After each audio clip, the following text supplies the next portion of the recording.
trouve que ça résonne beaucoup en fait avec l'esprit humain qu'on a maintenant, où on est tous différents les uns des autres, et que si on s'assemble tous, on se met tous les uns et les autres, on pourrait faire une mosaïque humaine formidable.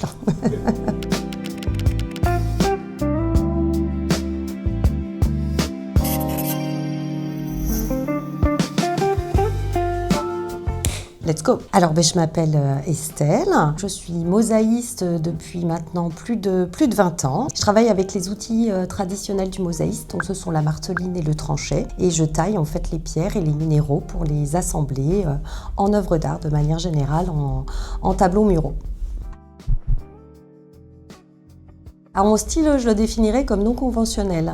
J'essaye vraiment de m'inscrire en fait dans le courant de l'art contemporain, donc des mosaïques contemporains. Et je vais plus passer par une recherche de texture, en fait, essayer de créer mon propre langage. En fait, c'est vraiment ce qui m'intéresse, d'inscrire mon propre langage en fait dans la mosaïque contemporaine.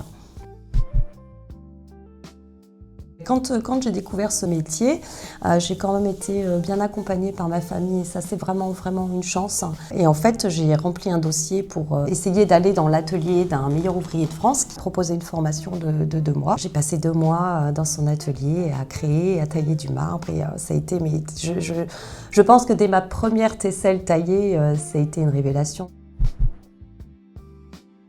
Mon inspiration première, c'est quand même vraiment autour de la nature et quand je regarde en fait dans les formes que je fais, que ce soit les géodes, les oursins, c'est vraiment l'exploration de la pierre, de la matière. Donc je suis vraiment ancrée finalement dans tout ce qui est nature.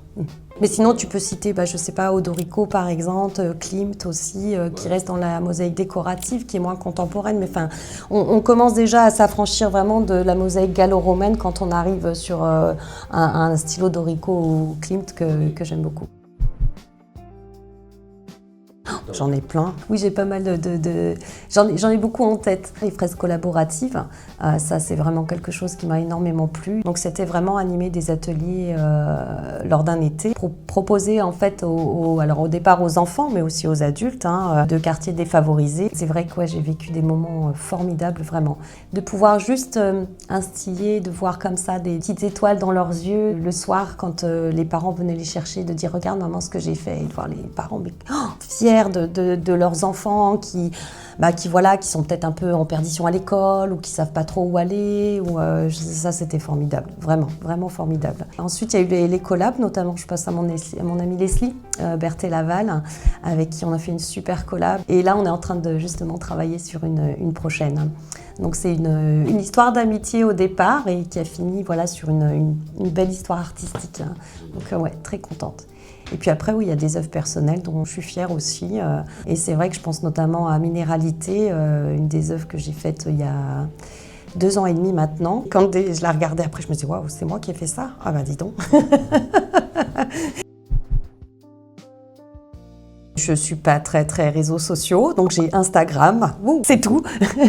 J'ai bien un blog qui doit traîner quelque part. Retrouver mon travail par différentes expositions que je fais et je suis en ce moment à Basile et Théa, une chocolaterie super que je vous conseille à Pont-Évêque. Je propose des ateliers, alors moi j'ai pas d'atelier physique, mais par contre je propose des ateliers hebdomadaires en fait aux ateliers Terreau, au Centre d'art des ateliers Terreau, donc tous les vendredis après-midi.